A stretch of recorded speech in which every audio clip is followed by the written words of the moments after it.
Hello. Hello. Hello. Hello. Welcome to Sleepy Sleepy Boring Objects. Vinny is... I've just given him a pig's ear.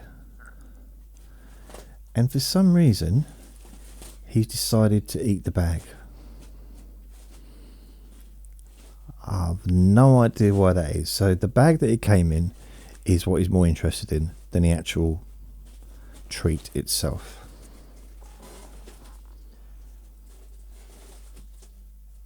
That's some strange behaviour. I wonder why he's doing that.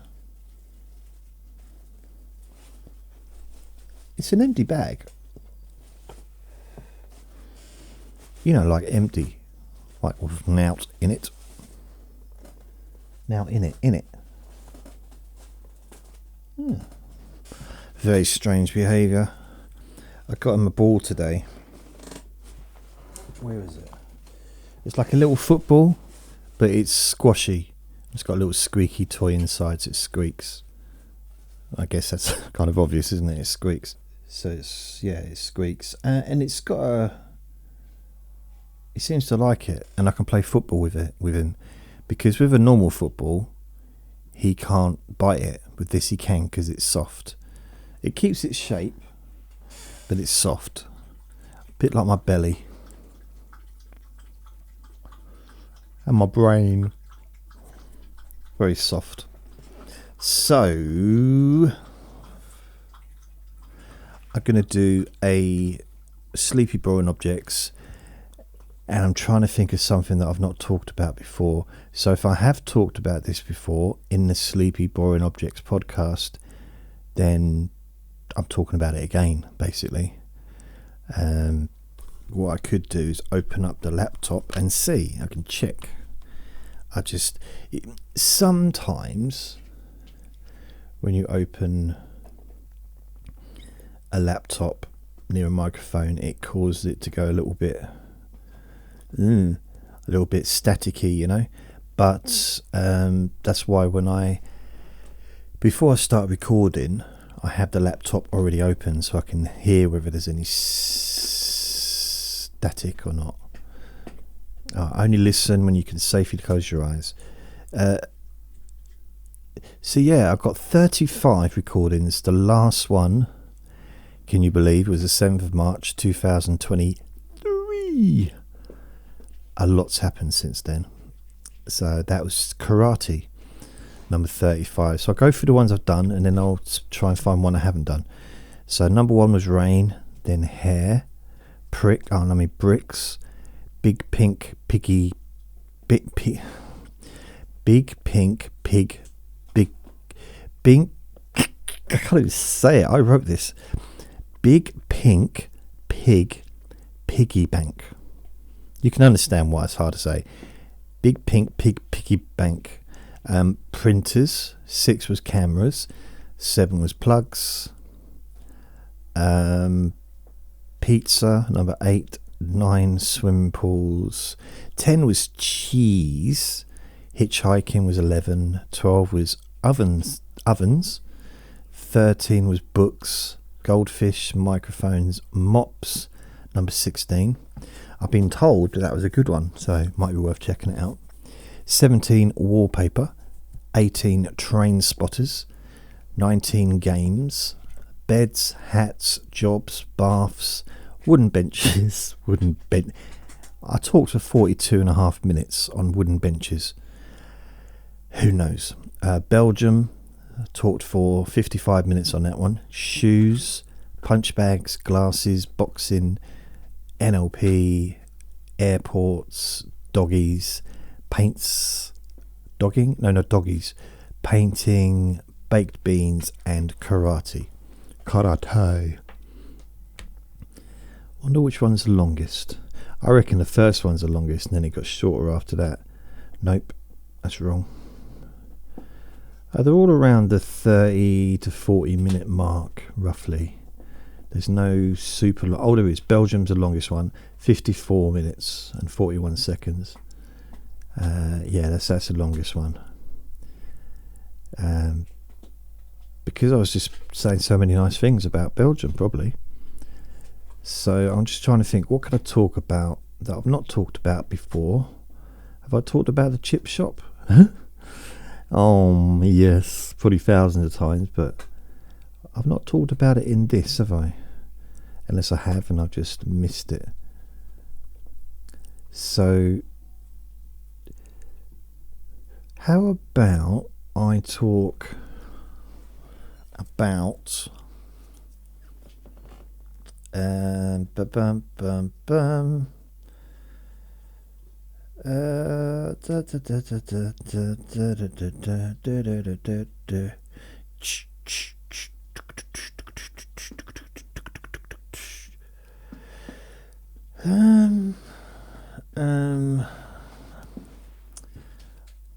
perhaps I should have thought this through before. I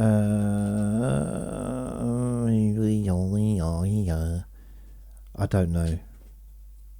Alright, give me a couple of seconds. I'm just going to take a couple of seconds to think. Why don't I just look in a dictionary?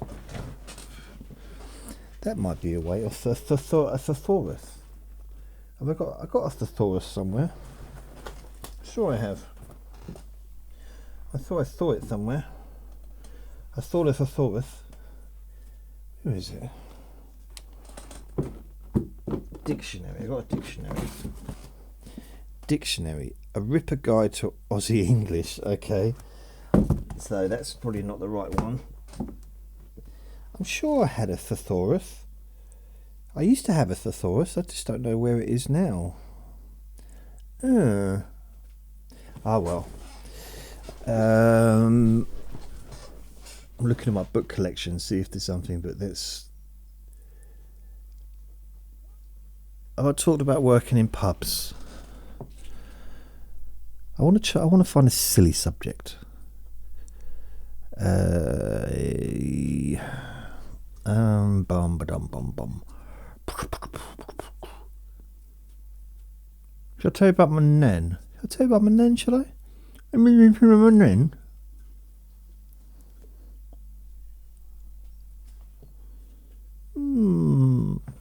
Right.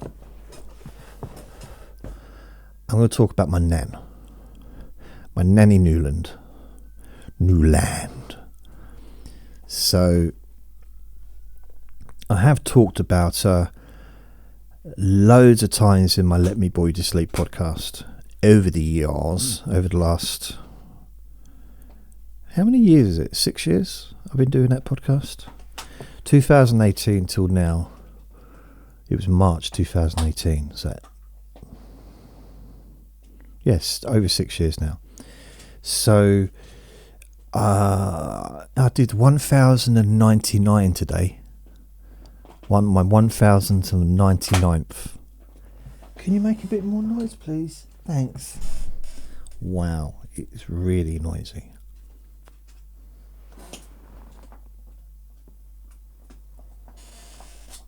Oh, not as noisy as this chair.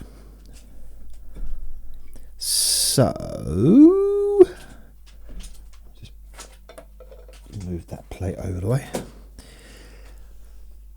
Where do I start? Well, I knew my nan. I was born in Enfield. My nan was born, I think, in East London, and then moved to Enfield and North London. She married my granddad when she was about 17 or 18, I think. He was about 29. And then she went on and had about 7,000 children. No, she didn't. She had, how many did she have? 5 kids. Although one of her kids was twins and one didn't survive. So she actually, officially, I suppose, gave birth to 6 kids. But she had some other issues as well with kids over the years, so I can't kind of remember. But she, she had 5 children, 5 grown-up children when I knew her. I did know her as a baby. I didn't know her when she was a baby, but she knew me when I was a baby, but I didn't know her because I was a baby. I didn't know who she was, but I think she was imprinted, in my brain, because I would have seen her regularly for the first 6 months of my life, probably every day, I imagine, because I think we lived just around the corner from where she lived.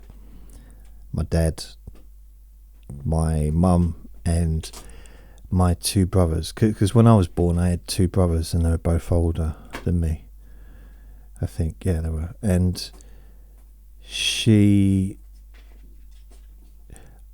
then I was in foster care with foster parents for about 1.5 years until I was about 2. Then I went and lived with my mum. She came and got us and we moved away. So I'm not sure if I saw my nan during that period, but I didn't see my nan from the age of 2 until I was about 6, just before I was 7. And when I did kind of get to know her and everything, and she was with my granddad, and this is my dad's parents. So they lived in London, so we used to go and visit them. And then when my little brother was born, he's younger than me, and this was when I was 8, he was born the day before my 8th birthday. And I got golf clubs on that birthday, little putting set, but the golf clubs were like proper iron, heavy. Yeah, they were good. And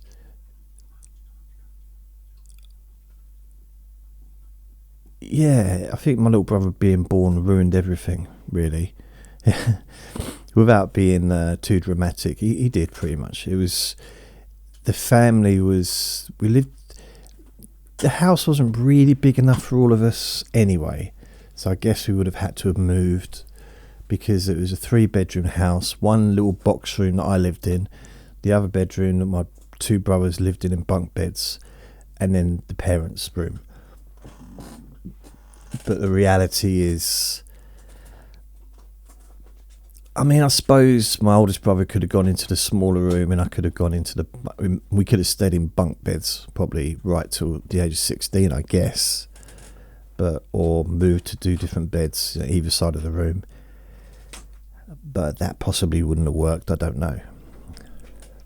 But once my little brother was born, he stayed in the bedroom with my parents to start with, and then we moved to a bigger house,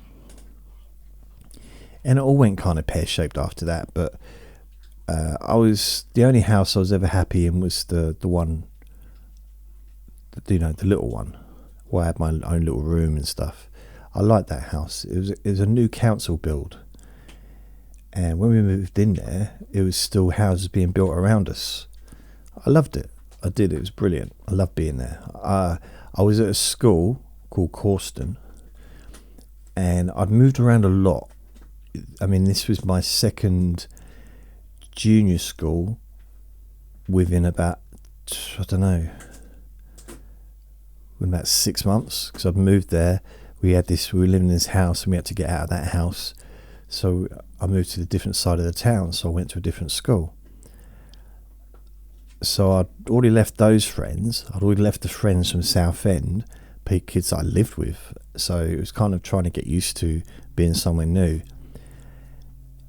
But I actually made friends in this little school that I lived near the council estate.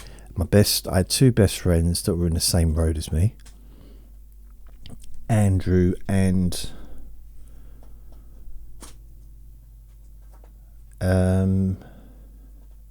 Ian. That's it, Andrew and Ian. And I just, they literally just lived. One lived about 3-4 doors away. He was my friend. He wasn't like, he was quite poorly, so he didn't really come out and play. But I'd visit him and stuff, and he'd come around mine.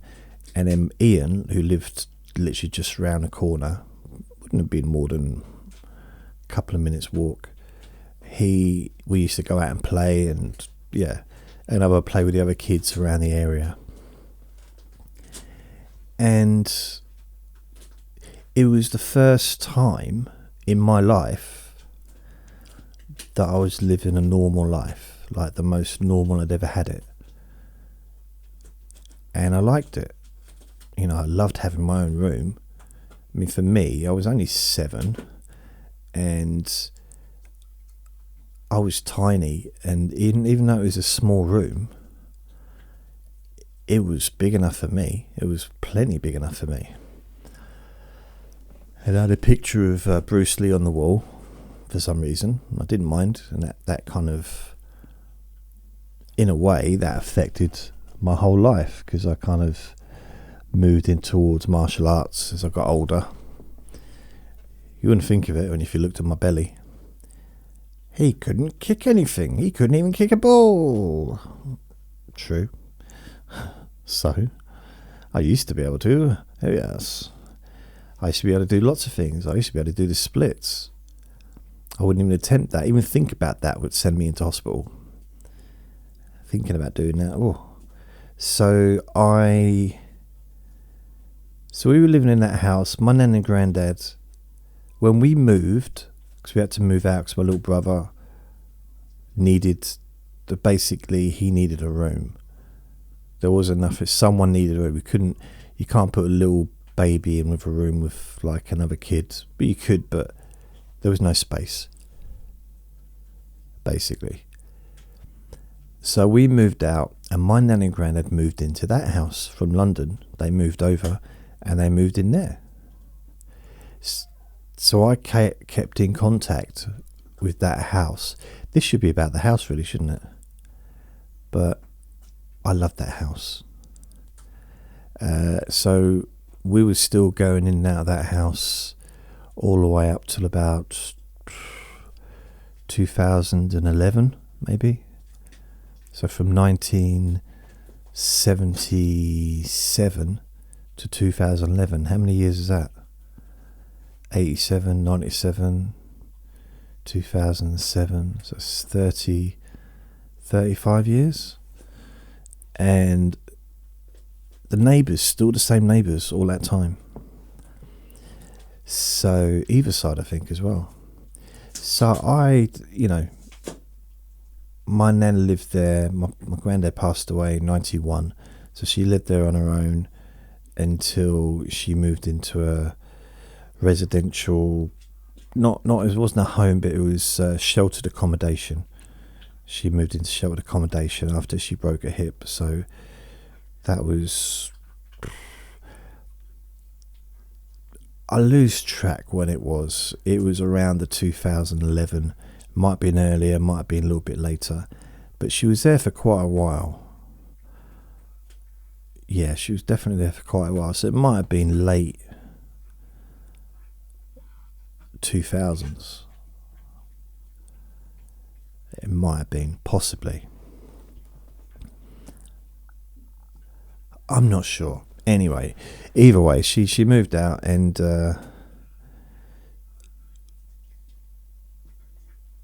so my relationship with her, really, once she moved to the town we was in, we would see her and my granddad a lot. Every weekend we'd visit. They'd come to us, we'd go to theirs. Lunches, dinners, Christmas, birthdays, bonfire night, all those kinds of things. We'd spend time together. And my stepmom's mum as well, she'd come along. So it would be, family thing. And sometimes my stepmom's brother would come up, and he was brilliant. I mean, he was best uncle you could ever wish for. And sometimes we had my auntie lived around the corner. She moved in around the corner from us as well, which is my dad's sister. And we'd sometimes see his other sister and his other two brothers. And occasionally, when we was little, we'd see our cousins as well. And they'd come around to our house, or we'd meet at Nan and Granddad's, and it was, it was nice. And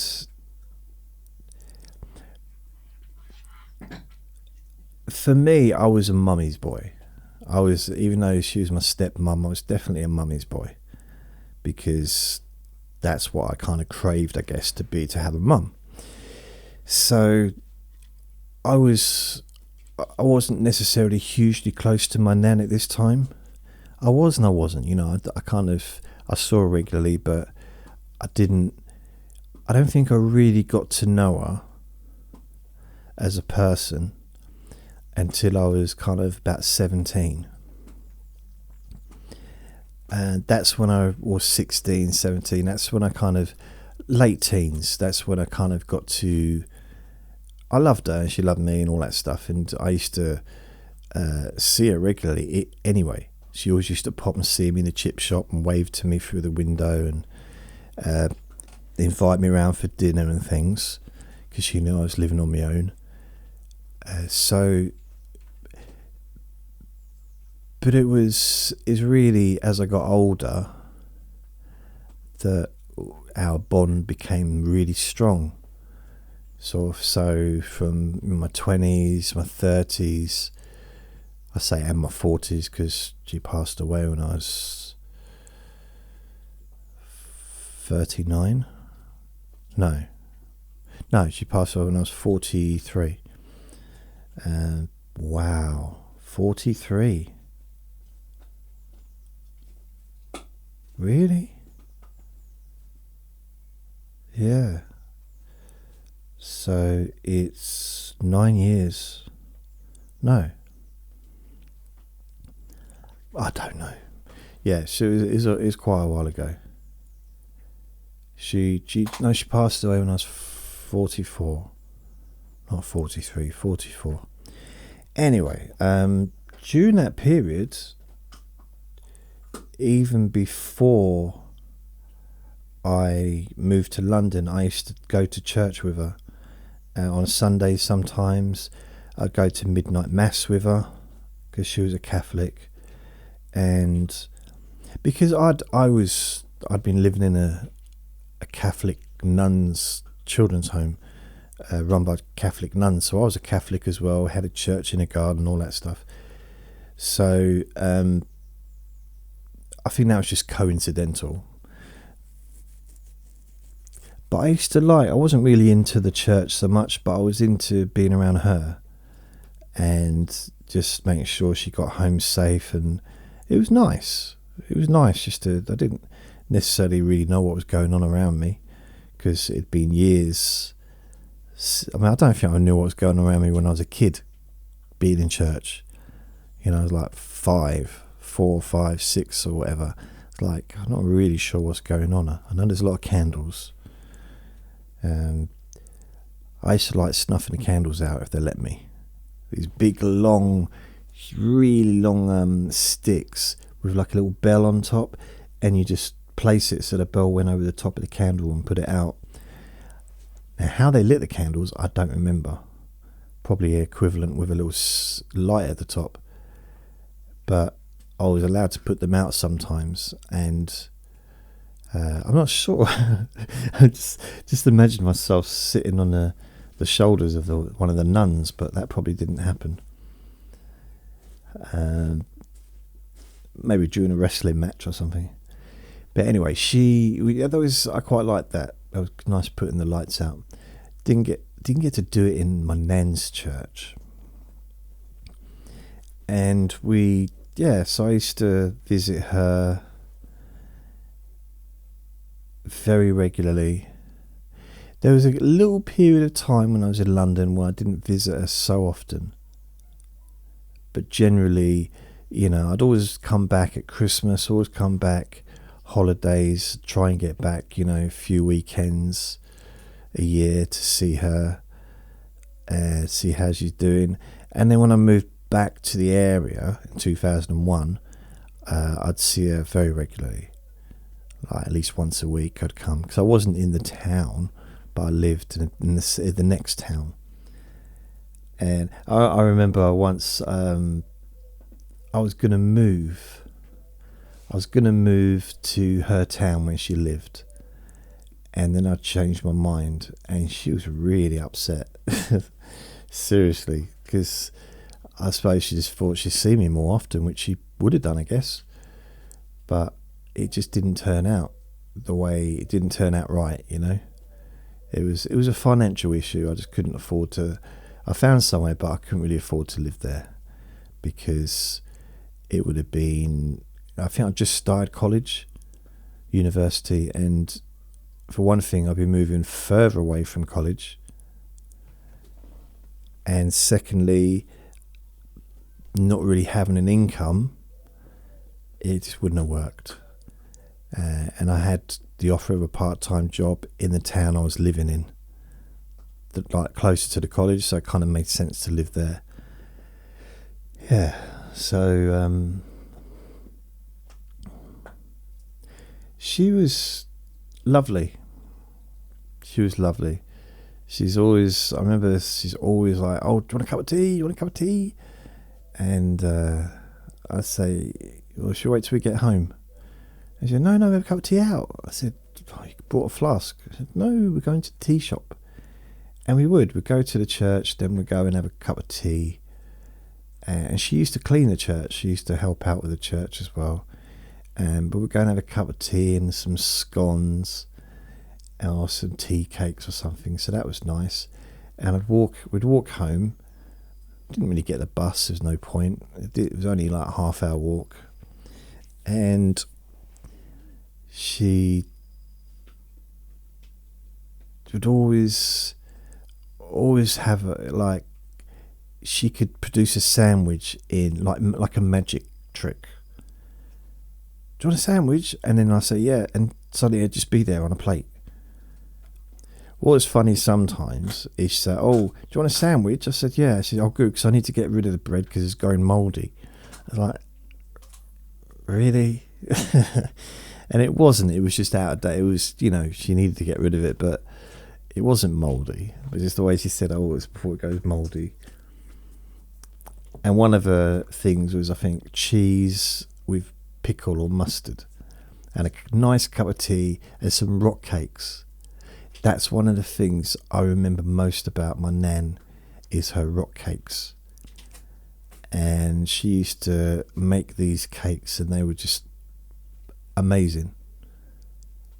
I mean, I know rock cakes aren't for everyone. Some people say, well, they're too dry. And to be fair, you wouldn't eat one without a drink. And some would say, yeah, they break your teeth. But you wouldn't eat one without a chisel. You know, you have to be careful. But it's a tooth guard. But they were lovely. And she'd bake them herself. And sometimes they'd be on the cooling tray waiting for me. And sometimes they'd still be warm. And she was brilliant at baking. And you know why she stopped baking? Because she didn't get enough visitors. Didn't see any point anymore. I was like, oh.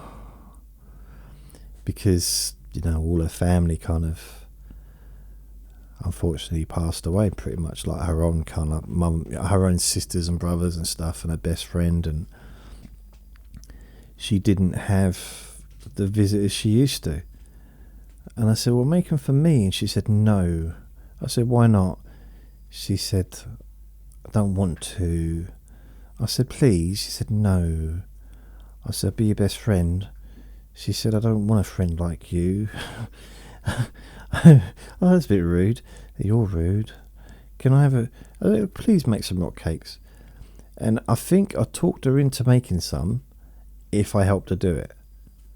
That was the thing. I went to the supermarket, bought the equipment, bought the ingredients, and I helped her to do the cakes. So she did make some rock cakes, but she was, you know, she was in her late 80s at this point. You may argue, like, why would you try and get someone to do stuff if they can't do it or don't want to do it? Because I'm selfish, and I wanted a rock cake. Do you know, if you never met me, I wanted a rock cake. So I did everything. She didn't have to do anything, just she kind of guided me through it, told me what to do. And they weren't as good as hers because I probably didn't mix properly or something, but they were still nice. And she did still make the best rock cakes. I know there's people that think rock cakes are horrible, and because they're too hard or they're like too dry and all that, but I'll be honest, I love them. I will always love them forever and ever and ever and ever. Oh, she made loads of different cakes when we was younger. When it came to Christmas, birthday, she'd always make birthday and Christmas cakes. She made a cake for in fact, there's a picture of me. Yeah, my 18th birthday. Or was it my 21st birthday? I think it was my 18th birthday. And I'm cutting the cake. And I think my granddad and my nan are standing next to me. And I've got a knife in my hand, digging into the cake like some kind of weird serial killer. Seriously, I look a bit strange. I think my eyes are red from the camera, you know. But it was she made that cake for me, and it's really weird. Even today, I'm pretty sure it was mint. Had mint icing because I like mint. I like mint icing, and she would have done that. Would have made that for me. And I know she loved all her grandchildren the same. She loved all her grandchildren. She loved her kids, and she loved all her grandchildren. She had a lot of grandchildren. I don't know how many. Like 1, 2, 3, 4, 5, 6, 7, 8, 9, 10, 11, probably about 10 or 11, maybe 12 grandchildren. And then she had great grandchildren, so that came to another. She like great grandchildren, grandchildren, and great grandchildren came to about 35 or something kids. Most of them adult by the time, you know, when she was older. But it was when she was in hospital with she broke her hip in 2001, and I came to visit her. And I really didn't know what I was going to see. I was so worried, you know. And I see her sitting up in bed smiling and laughing. And then she shouts out to the nurses, because she's, at this point, she's out of hospital. She's in a convalescent room, in a convalescent home, where she's recovering. Because even then, I mean, how old would she be then? She was 96, I think, when she passed away in 2000 and the end of 2014. It was 29th of December. So she was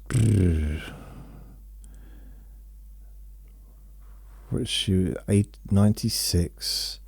So 86 would have taken us back to 2004.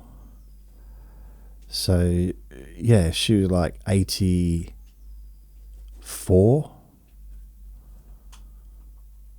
83, something like that. So she was, you know, yeah, something like that. So, and I'm really like, oh, what am I going to come up against? What am I going to see?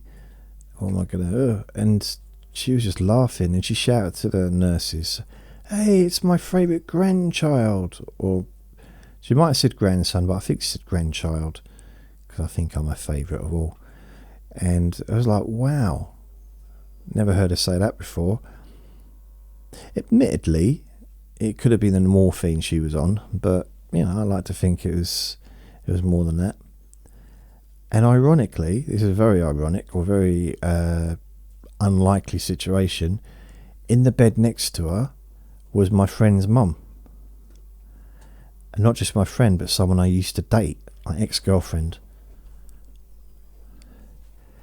And someone that I knew, that I've known since I was 17. And this was, I was 30, yeah, I was 30 at this point. No, I was 31. No, I was 30. Yeah, 30.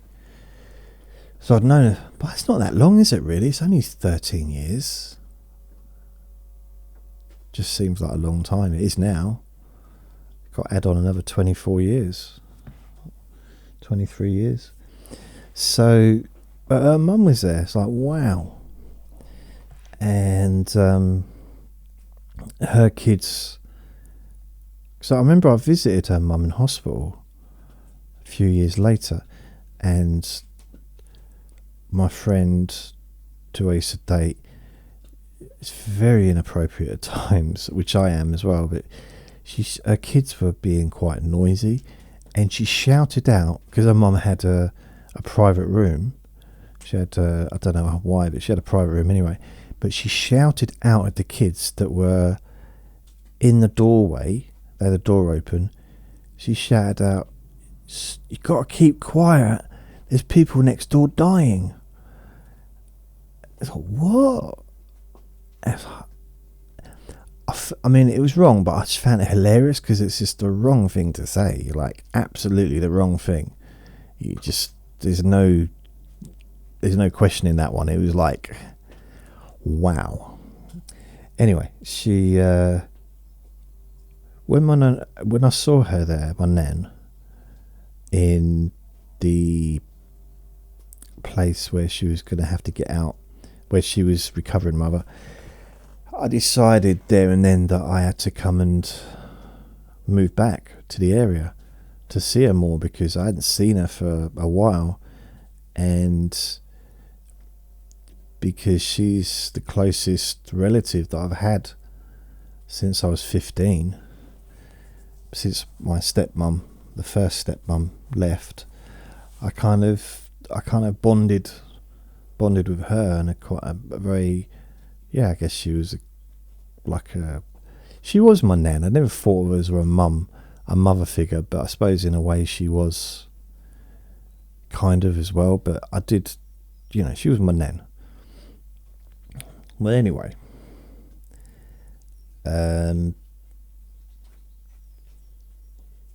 she always had energy, always had a lot of energy, always friendly to everyone, said hello to everyone, even people that didn't respond. She wouldn't walk past anyone in the street without saying hello to them. Super friendly. And she'd also cross the road, and she'd always hold my hand when we crossed the road. And what I'm about to say now isn't a joke. Like, she'd do it when I was in my 40s or my 30s. Like, she still tried to hold my hand. I mean, when I was a young kid, it was fine, but when I was in my 30s, I'd push her out of the way. And I didn't push her in the road, no, but it was like, there was a period, I guess, in my 20s where I didn't really want my nan holding my hand. But when I got to my 40s, she kind of needed that, because she was unstable, because she had a damaged hip. So I kind of she was disabled, so that was not such a bad thing, and I'd help her out and stuff. But in my 20s, I was a little bit embarrassed by it, to be honest. And then sometimes she'd go to hold my hand, and she wouldn't even give me a chance to hold my hand and put it into hers, and she'd run across the road. Wouldn't wait for the cars to stop. She'd just run. Like, now I'm not not since the age of about 8, maybe 10, maybe a little bit older, but not much older. I stopped running across the road.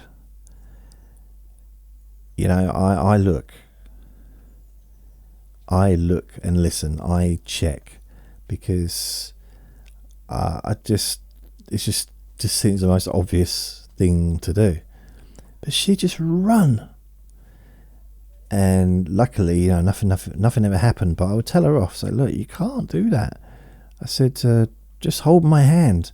And I felt like she'd won an argument. It's like, you hold my hand now, though, won't you? Now you think I'm going to run off in the road. Really? I remember I used to go to midnight mass with her at Christmas Eve, isn't it? Yeah. And she used to go midnight, and then they used to do 2 services, one at about 9:15, one at 10:30.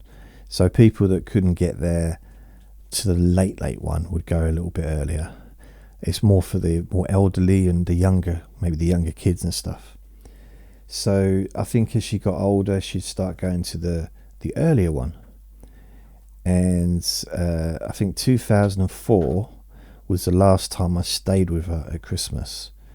And it's pretty much down as my best Christmas as an adult that I've ever had, because I got to spend it with my nan. My auntie was there, and my uncle, my auntie's husband, they were there as well. And then I went to my dad's for Christmas dinner, and then I think they came over to my nan's for Boxing Day dinner. So I got to spend the 2 Christmas days with the whole of the family. You know, everyone. I think I did. Yeah. So Christmas dinner with my dad and my stepmom and stepbrother and sister, and maybe my little brother. I can't remember. And if it was, then he would have come back. He'd have been staying with them. So the next day, they all came over to my nan's house and had Boxing Day dinner there. So yeah, got to see everyone. And it was, the best Christmas I've had since probably 14 years old. Which is weird, because you think about it, how old was I? 34. So 20 years. Best Christmas in 20 years. This was 2004. Yeah, I turned 34. The last Christmas I had was... No, I was 15 years old. So I had a Christmas as 15 years old, and then this 1985, and then the household kind of separated, as it were, in about May, maybe June. Oh, so you can hear the noise in the garden again. You know, some people just have different volumes. You know, different volumes in their mouth. In their mouth. Just, I don't think that people that talk really loudly mean to talk really loudly. It's just there's different levels of talking, and it's almost like they've got their outside voice that they use inside.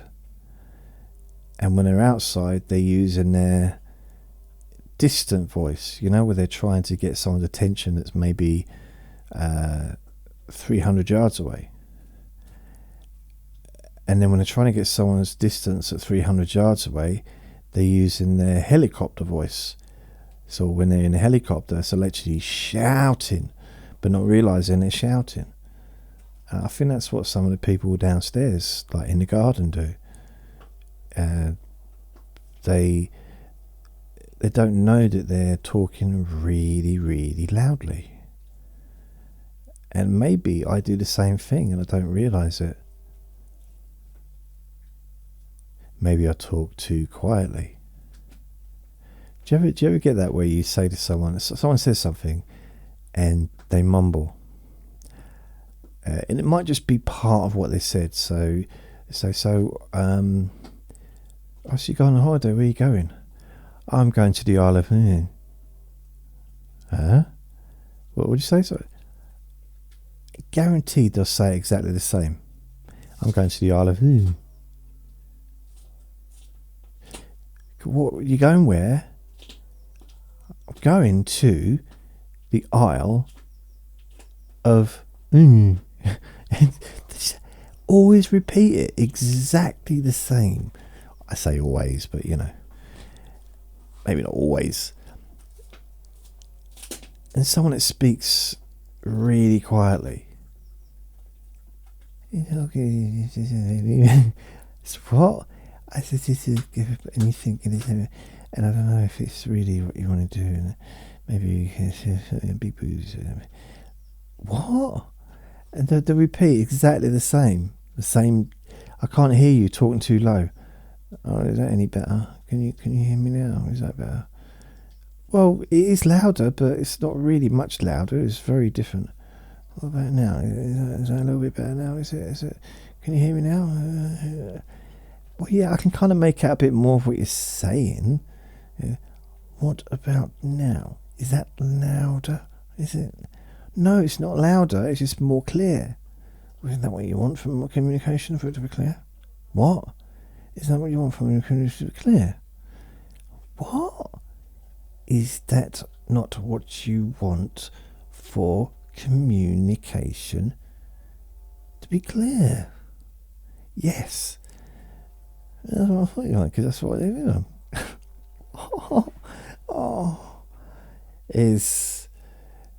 It amazes me.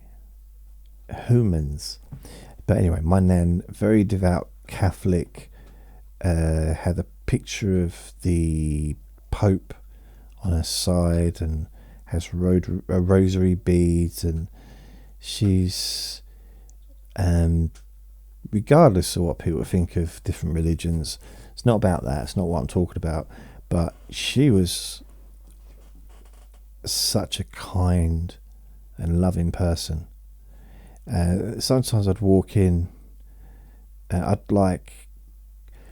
call her up and say, oh, I'm coming round. She said, oh, the door's open, just come in. And I'd go in the back way. And so I'd walk in and I said, Nan, I'm here, and I'm not home, but I'm here.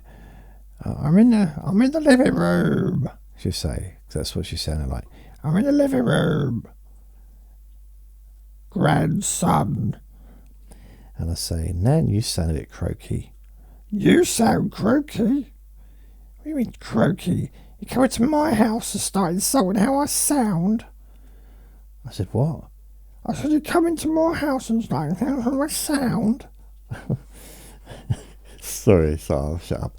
But anyway, she said, oh, but I come in, the amount of times I come in and she'd been watching the news and she'd be crying. I say, what's happened? And she's like, she'd just be, I said, have you pooed yourself again? She said, no, it's the news. So she'd be watching the news and it would be, she'd just get so upset over what she was watching. I remember saying to her once, I said, it's just the weather, mate. It's just the weather. You're watching the Weather Channel. Sorry.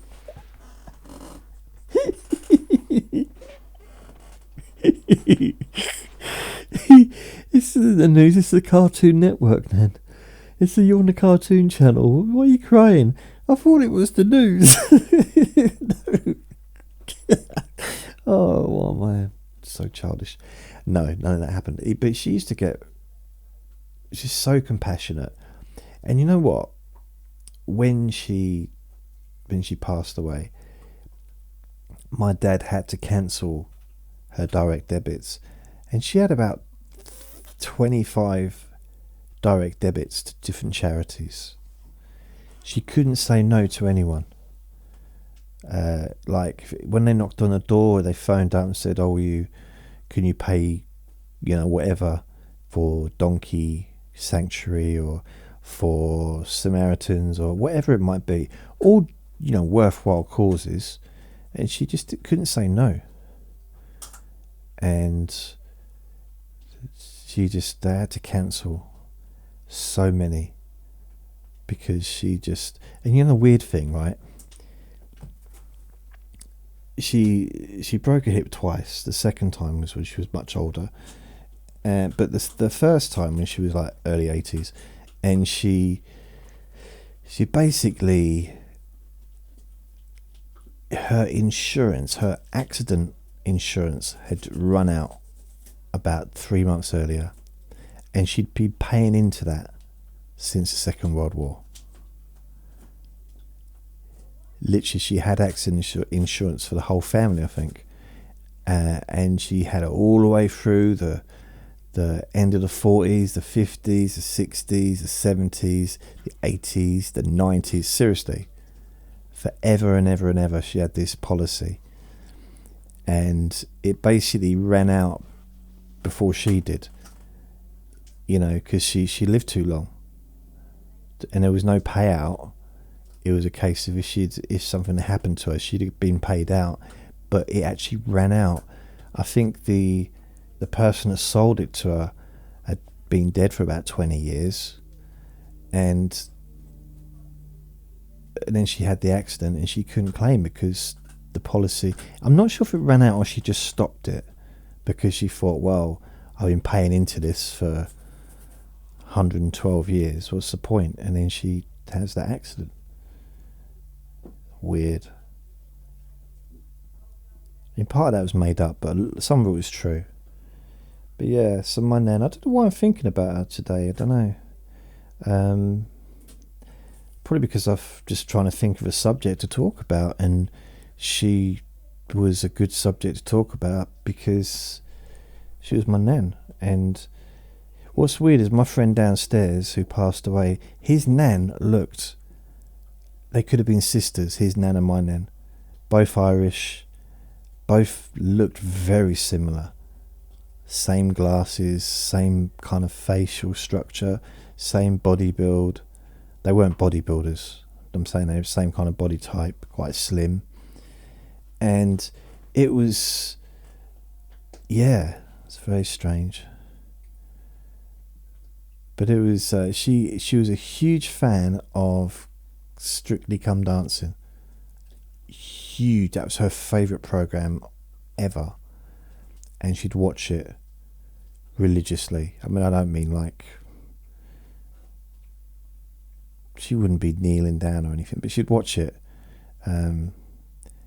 every Saturday night, and she loved it for years because it went on for a long, it's still going on, isn't it?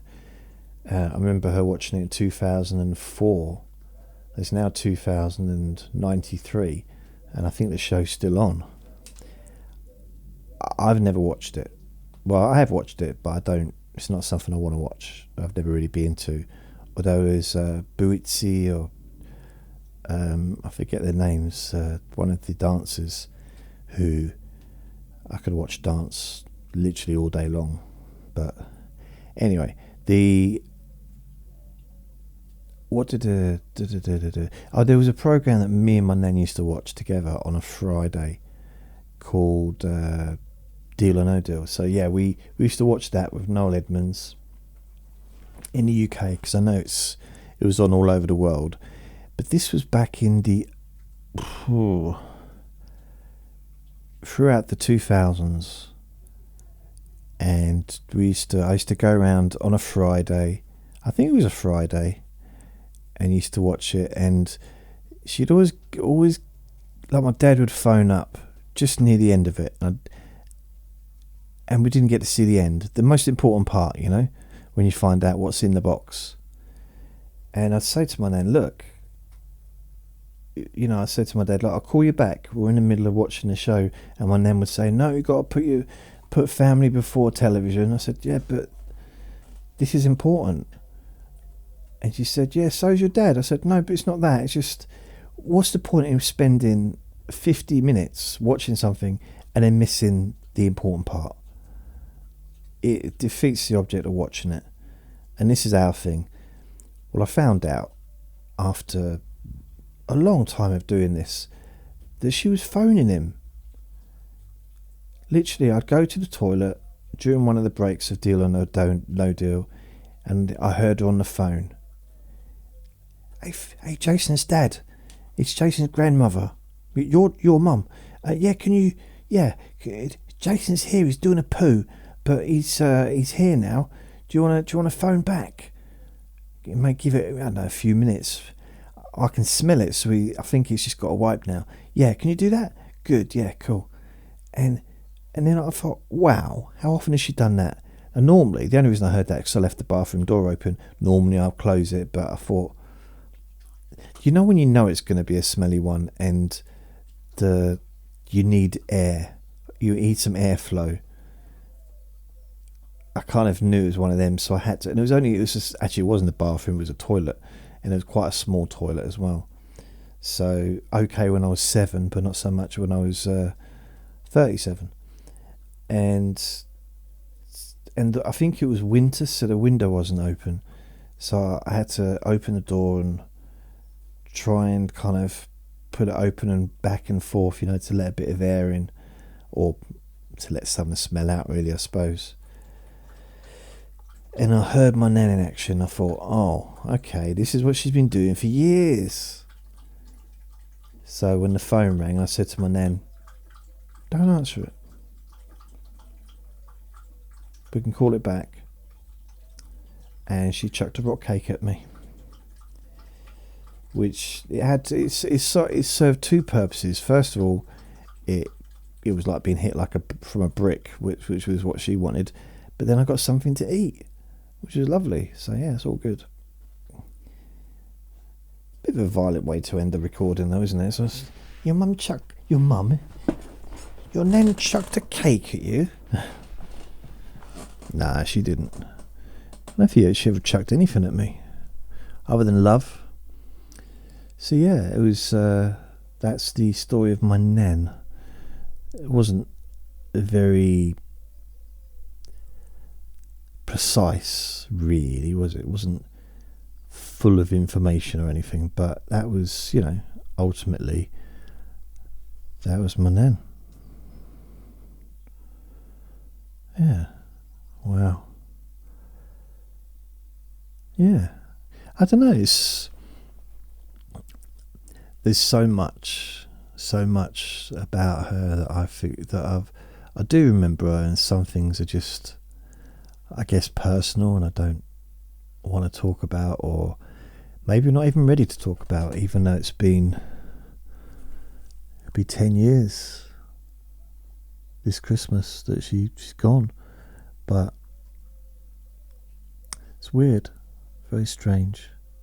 I mean, what was weird, okay, is I pretty much waited for psychotherapy, and I had to wait probably, I don't know, about a year or so. And then when I got it, and it was about having bipolar, it was about having a personality disorder, and all that stuff. So that's what I was supposed to be addressing.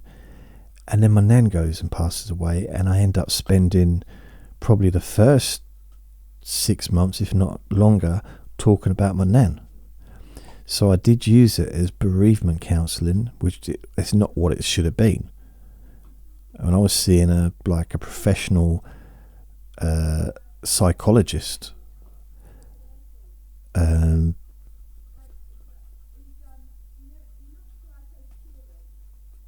how loud is that? How loud? That's so loud. Did you hear that? He looks like Ed Sheeran. So loud. Blimey. I wonder who she's talking to. She must be talking to someone in a different town. But you realise if everyone spoke as loud as that, we wouldn't need phones. Phones wouldn't have even been invented. Where would it be now? Anyway, I'm going to go. I'm only joking. So yeah, that was my nan. She was an amazing person. So loving, so kind, generous, and I just, yeah, amazing. And it's not, although I'm talking about her in this sleeping boring objects, first of all, she's not an object. She wasn't boring, but part of these sleepy boring objects is basically to talk about something for a period of time. It doesn't matter what it is, sticking to the subject, because when I do the Let Me Bore You to Sleep, I don't stick to the subjects. I wander off practically every time. With these ones, I do stick to the subject, and I make sure that I keep coming back to the subject that I've chosen. Even though I do wander off, I know, but I always come back to it. Whether it's talking about painting or doggies or airports, I'll keep coming back. So that's what's a little bit different for these recordings. And I generally don't talk about my day-to-day life in these ones either. But this is really just, I do publish these also on the Let Me Bore You to Sleep podcast, because it's all part of that. This is just a different version of that, I would say. It's still me talking. I suppose it's obvious, isn't it, really? But yeah, it's still me talking, but it's just it's a little bit different, just different. And I do stick to the subject matter, kind of. So that's it. There's so much more I could have talked to about my nan, but I've been talking for an hour, pretty much. So it doesn't seem fair on anyone for me to keep talking even longer. And I don't know how I managed to talk for an hour, because I got no idea what I said, to be honest with you. What did I talk about? What did I talk about? I don't know. I know I talked about my nan, but what did I actually say? Anyone? Anyone know what I said? Because I don't know.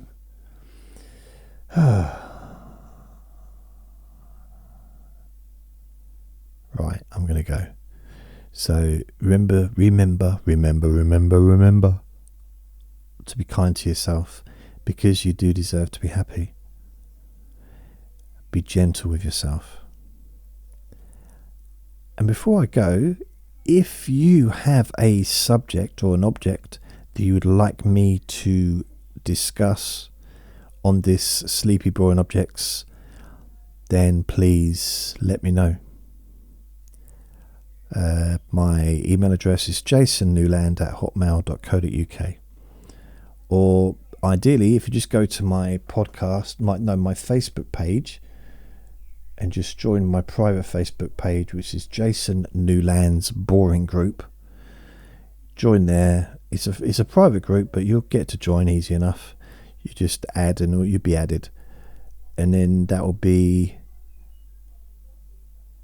You can then just post, because I might put a little post saying, has anyone got any requests?